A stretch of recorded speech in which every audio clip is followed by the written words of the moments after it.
ప్రియమైన సహోదరి సహోదరులకు ప్రభు పేరట వందనాలు. అందరికీ ప్రజల అందరూ బాగున్నారా? మీ అందరి గురించి ప్రార్థన చేస్తూ వస్తున్నాము. మీలో ఎవరైనా కొత్తగా ఛానల్ చూస్తున్నట్లయితే దయచేసి సబ్స్క్రైబ్ చేసుకోండి. అదేవిధంగా ఇతరులకు కూడా తెలియచేయండి. ఈరోజు దేవుని వాక్యం నుంచి శత్రువులను ప్రేమించుడి, అది మత్తయి రాసిన సువార్త 5వ అధ్యాయము 44వ వచనంలో, అయితే నేను మీతో చెప్పినది ఏమనగా మీ శత్రువులను ప్రేమించుడి, మిమ్మల్ని హింసించు వారి కొరకు ప్రార్థన చేయుడి. ఇక్కడ మనం చూసుకున్నట్లయితే దెబ్బకు పై దెబ్బ ఈ లోకంలో మానవుని యొక్క నైజం. ఎవరైనా మనం కొడితే మనం వాళ్ళని కొట్టేస్తామండి. అదేవిధంగా మనం ఉదాహరణ చూసుకున్నట్లయితే మనం బయట వీధి కుక్కలు చూసినట్లయితే ఒక్కొక్క వీధి కుక్కకి ఇంకో వీధి కుక్కకి అసలు పడదండి. మీరు ఎప్పుడైనా గమనించండి. మనం ఎవడన్నా కుక్కను తాడుతో తీసుకోబోతున్నా కానీ ఆ ప్లేస్కి వచ్చినా కానీ వేరే కుక్కలు సరౌండింగ్ వాటి మీద దాడి చేస్తాయి. మన దగ్గర కర్ర ఉండడం వల్ల ఈ మన జోలికి రావు. ఇక్కడ మనం చూసుకున్నట్లయితే ఎక్కడ పట్టినా శత్రువులు ఎక్కువైపోయారండి. ఒక దేశానికి ఇంకో దేశానికి అసలు పట్టలేదు, ఒకడికి ఇంకోటికి అసలు పడటలేదు. ఇక్కడ మనం దేవుడు వాక్యం చూసినట్లయితే యేసుక్రీస్తు ప్రభు చెప్పిన సిద్ధాంతం మనం చూసుకున్నట్లయితే మత్తయి రాసిన సువార్త 5వ అధ్యాయము 44వ వచనంలో, అయితే నేను మీతో చెప్పినది ఏమనగా మీ శత్రువులను ప్రేమించుడి, మిమ్మల్ని హింసించు వారి కొరకు ప్రార్థన చేయుడి అన్నారు. మనం ఒకరిని ప్రేమించాలి, ఒకరి కొరకు ప్రార్థన చేయాలి. అదేవిధంగా మనం చూసుకున్నట్లయితే మనం ఏదైనా షాప్కి వెళ్ళామనుకోండి, మనం ఏదైనా ఏదైనా తీసుకున్నప్పుడు మనం ఏం చేస్తాం? మనీ పే చేస్తాం.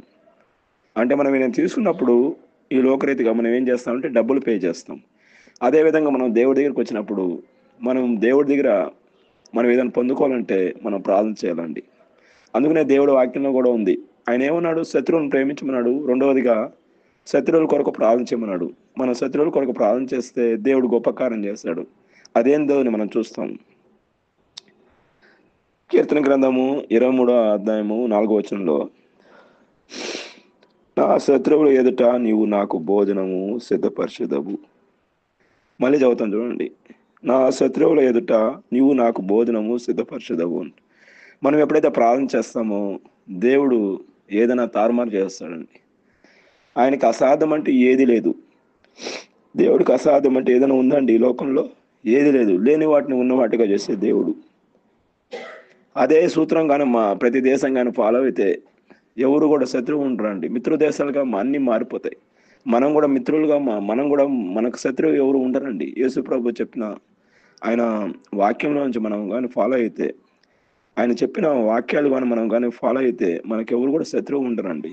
ఇంకొక వాక్యం చెప్తాను చూడండి. లూకా రాసిన సువార్త 6వ అధ్యాయము 27 వచనం 28 వచనంలో, కానీ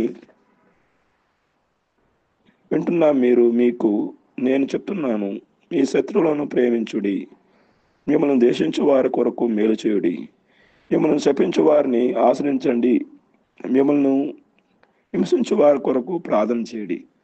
ఇక్కడ మనం ఎక్కువ చూస్తున్నామండి. ప్రార్థన చేయండి, హింసించు వారి కొరకు ప్రార్థన చేయండి, శత్రువుల కొరకు ప్రార్థన చేయండి. ప్రార్థన చేస్తే ఏమవుతుందంటే దేవుడికి అసాధ్యం అంటే ఏది లేదు.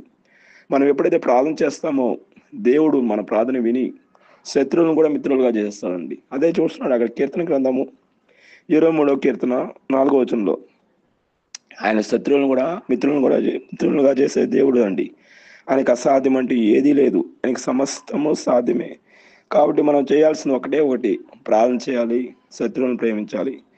మత్తయి రాసిన సువార్తలో ఆయన 5వ అధ్యాయం 44లో ఈ యొక్క వాక్యం కానీ అందరు కానీ ఫాలో అయితే మనకు శత్రువు ఎవరు ఉండరండి.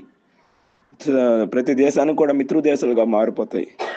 అదేవిధంగా లూకా రాసిన సువార్త 23వ అధ్యాయం 34వ వచనంలో, యేసు శిలువపై ఉన్నప్పుడు, తండ్రి వీరేం చేయుచున్నారో వీరెరుగురు గనక వీరిని క్షమించమని ప్రార్థన చేశాడండి. యేసుక్రీస్తు ప్రభు కూడా ఎంతో దయల దేవుడు అండి. ఆయన శిలువలో ఉన్నప్పుడు కూడా ప్రాణం పోతున్నా కానీ ఆయన ప్రార్థన చేశాడు. ఇతరుల కొరకు ప్రార్థన చేశాడండి. ఇతరులను క్షమించన్నాడు. ఇతరుల కొరకు ఆయన ప్రార్థన చేశాడు. కాబట్టి మనం కూడా యేసుక్రీస్తు ప్రభు వలె శత్రువులను ప్రేమించాలి, శత్రువుల కొరకు ప్రార్థన చేయాలి. మనం ప్రార్థన చేస్తే దేవుడు అద్భుత రీతిగా శత్రువులను మిత్రులుగా మారుస్తాడు. దేవుడు ఈ వాక్యం దీవించును గాక. ఆమేన్.